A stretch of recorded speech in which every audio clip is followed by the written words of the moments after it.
Qué alegría de verdad eh, saludarle y que nos acompañe esta mañana. Buenos días.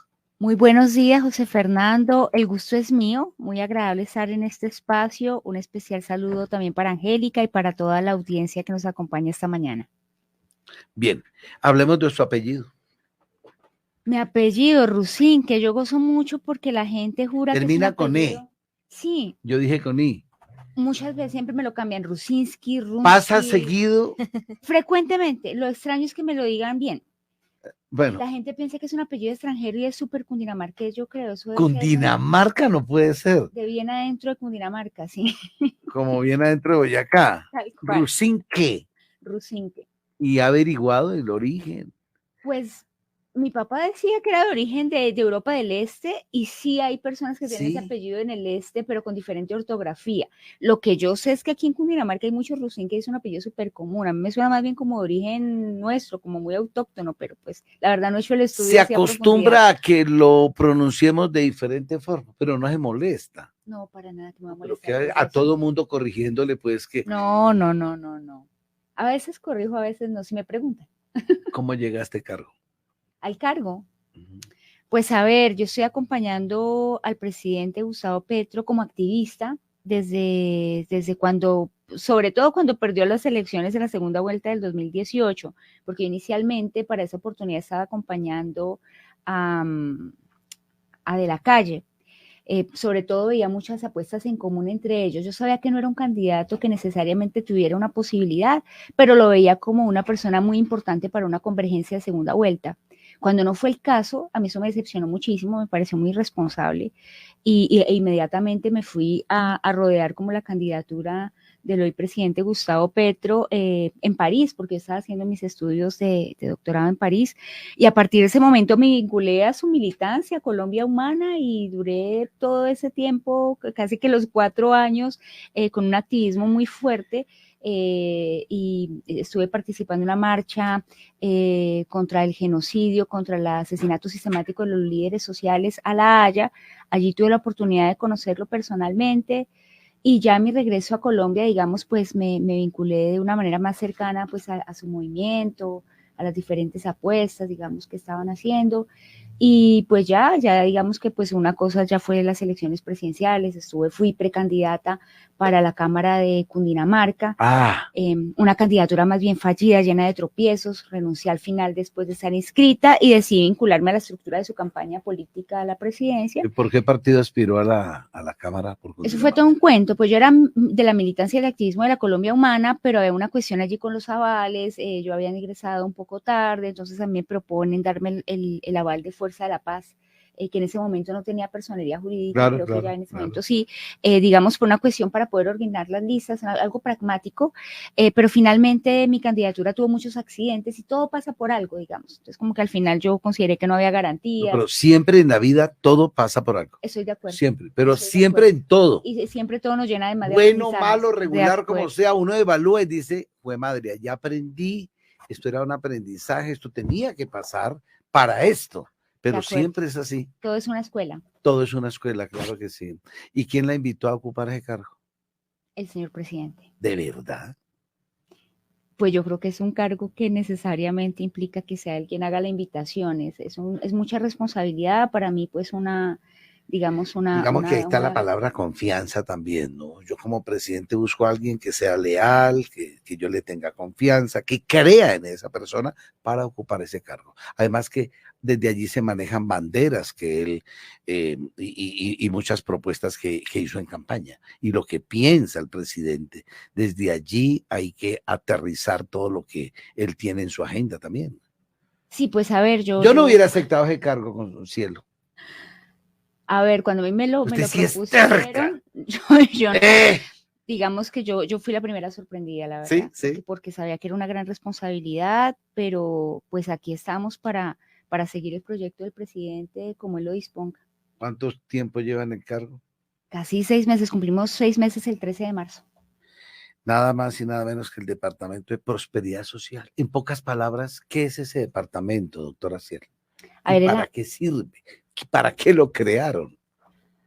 A ver, es una entidad del Estado que en principio está llamada a crear, a concebir, a coordinar, a diseñar todas las políticas públicas que van orientadas a la superación de inequidad y de pobreza en el país.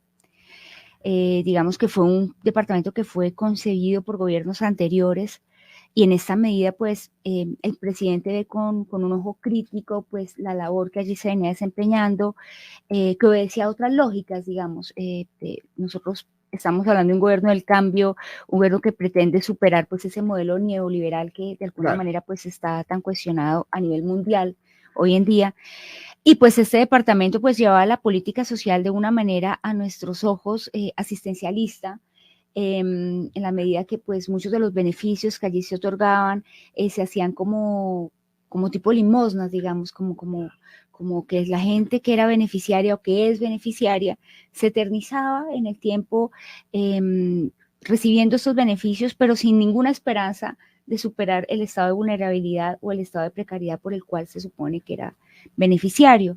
La apuesta del presidente es otra. Digamos que, por ejemplo, se apostaba mucho a tener una amplia cobertura, millones de personas recibiendo ingresos de 25.000, 30.000, el caso de los adultos mayores, 80.000 pesos, pero pues eso no significa un ingreso digno ni una posibilidad que brinde a esas personas beneficiarias las condiciones para superar ese estado que no se puede normalizar. Siempre me he preguntado eso. Yo voy y recibo 80.000 pesos. ¿Para qué? Es simbólico. Es simbólico. Exactamente. O sea, como, ¿qué me solucionan a mí? Y, por ejemplo, la gente se preocupa mucho de que no, pues no nos lo vayan a quitar o pues al menos se apega mucho a esos beneficios. Y claro, pues la idea es pensar en cómo mejorar y cómo hacer para que esto no signifique una dependencia ni el ciudadano beneficiario un sujeto pasivo, es cómo dignificar esa condición de un Estado que no es normal en una sociedad democrática. Claro. Una persona que no ha tenido las condiciones mínimas que debe ofrecer un Estado de derecho, un Estado social de derecho, y cómo hacer para hacerlo un ciudadano activo, un ciudadano, digamos, dignificarlo y darle posibilidades para salir de esa situación. Y esa es como la apuesta del presidente Gustavo Petro y del gobierno del cambio. Parte de esa apuesta del presidente y de ustedes en prosperidad es la transición a la renta que el gobierno instala desde allí unas bases al sistema de transferencias. Todo esto para el común de la gente suena como unos términos ahí todos locos. Ayúdenos en qué consiste esta apuesta. Sí, José Fernando, pues principalmente se trata de qué? De esa apuesta del gobierno nacional por dignificar, por reorientar, por rediseñar este sistema de transferencias de beneficios que tradicionalmente se hacían desde prosperidad social, que valga decir, pasa algo muy curioso, es que cuando uno va a los municipios, cuando uno va a las ciudades, cuando uno sale de Bogotá, e incluso en Bogotá, las personas suelen pensar que esos son, digamos, beneficios que les otorgan los alcaldes municipales. Incluso algunas veces se tiene el imaginario de que es el operador quien les entrega este beneficio. Y resulta que es el gobierno nacional quien hace, digamos, este esfuerzo presupuestal. Entonces, ¿qué es la renta ciudadana? En el Plan Nacional de Desarrollo quedaron inscritos unos artículos, entre ellos el que posibilita la creación de este sistema, a través del cual se busca dignificar, mejorar los recursos a los ciudadanos y eso acompañarlo de unas nuevas corresponsabilidades. Es un nuevo sistema en el cual se va a otorgar a las familias en mayor estado de vulnerabilidad, en pobreza extrema, un beneficio que estará por el orden de los 500.000 pesos. ¿De qué familias estamos hablando? Estamos hablando... ¿De qué población estamos hablando? Sí, principalmente tenemos una limitante, digamos, que es la de los recursos. O sea, en un país con tanta necesidad es muy difícil decir a qué familias sí les damos o a qué familias no, cuando hay tanta necesidad. Claro. Entonces, el ejercicio fue muy riguroso de priorización, de focalización, de saber a dónde teníamos que llegar y a dónde podemos impactar con esos recursos que teníamos, que igual son limitados. Hemos escogido priorizar 466 municipios, que son los que nos muestra en los mapas de hambre, el mapa de calor, digamos, que nos arroja cuáles son los municipios que están en mayor estado de desnutrición, que viven una situación ya de orden humanitario y que requieren una atención prioritaria, que además confluyen, digamos que eso corresponde también a los municipios de pobreza extrema. Entonces, y los municipios PEDET. Al integrar esto, nos da 466 municipios que van a ser priorizados y allí todos los hogares que están en el grupo A del CISBEN, es decir, en pobreza extrema, van a recibir automáticamente 500.000 pesos. Entonces la gente se preguntará, ¿y qué pasa con el grupo B, que también está en extrema vulnerabilidad o está en estado de pobreza?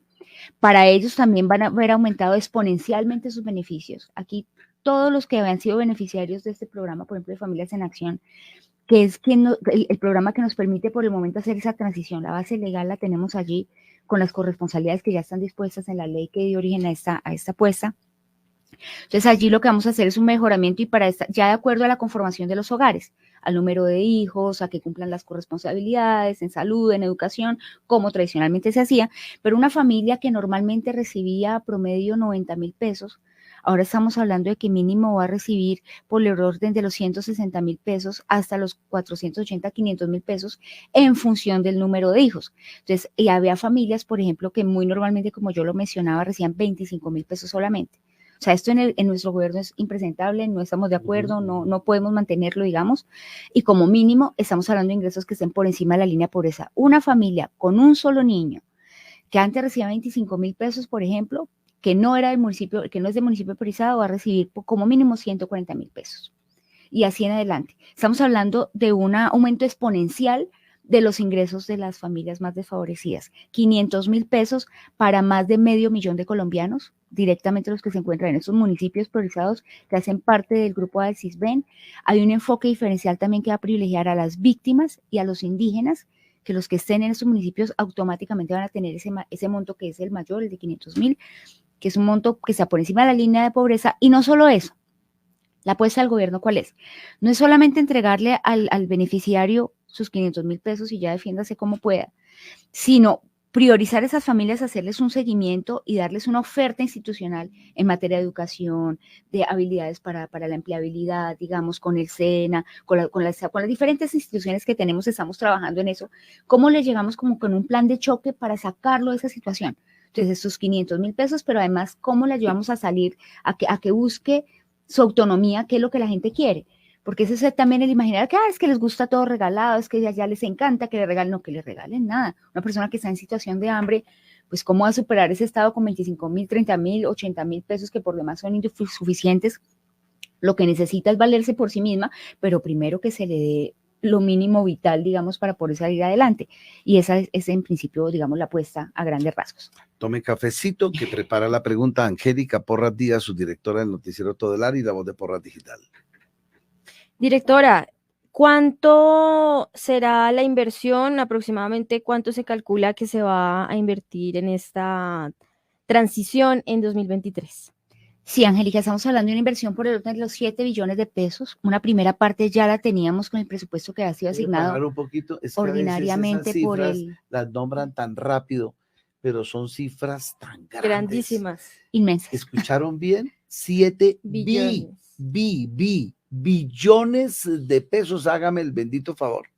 Sí, es enorme. Dios y mío. Hay tanta necesidad que incluso hasta última hora buscamos que nos aumentaran otro poquito y fue lo que logramos y con eso pues hicimos yo creo que un muy buen ejercicio. Entonces, una primera parte la teníamos por lo que ya venía asignado en Familias en Acción, que era solamente 1.700.000. Y la siguiente parte nos la dieron ahorita, justamente ayer, antes ya esto fue aprobado en la ley de la edición presupuestal, bueno, sí, la edición presupuestal, y está por el orden de los 5 billones de pesos. Ya con esto garantizamos pues esa focalización que ha sido dispuesta, además, esto que yo les estoy comentando, a manera yo creo que para tener un histórico y la que la ciudadanía sepa como la responsabilidad que tenemos de hacer un ejercicio como esto fue aprobado en la Mesa de la Equidad. La Mesa de la Equidad es una alta instancia de decisión del gobierno nacional en la que participan ministro de Educación, ministra de la Salud, Agricultura, DNP, las diferentes instituciones del Estado, digamos, las principales, todos tienen allí voz y voto, y esto fue dispuesto por unanimidad. Hicimos un ejercicio, digamos, de estudio, de discusión, de qué era lo mejor, cómo era la mejor manera de, digamos, de dispersar este beneficio, y pues la solución, el resultado fue eso que les estamos comentando. Casi siempre los funcionarios no son dueños de su tiempo, sino los jefes de prensa son los que manejan las agendas de los funcionarios. Entonces, uno cuando está en una entrevista le hacen ceñitas. ya, nos vamos. Hay un desayuno en el Nogal. Se acabó, se acabó. En fin, ya, porra, no sea tan cansón. Me está llamando Julito, Blue Blue, bien. Entonces uno tiene que estar atento para no molestar, ¿cierto?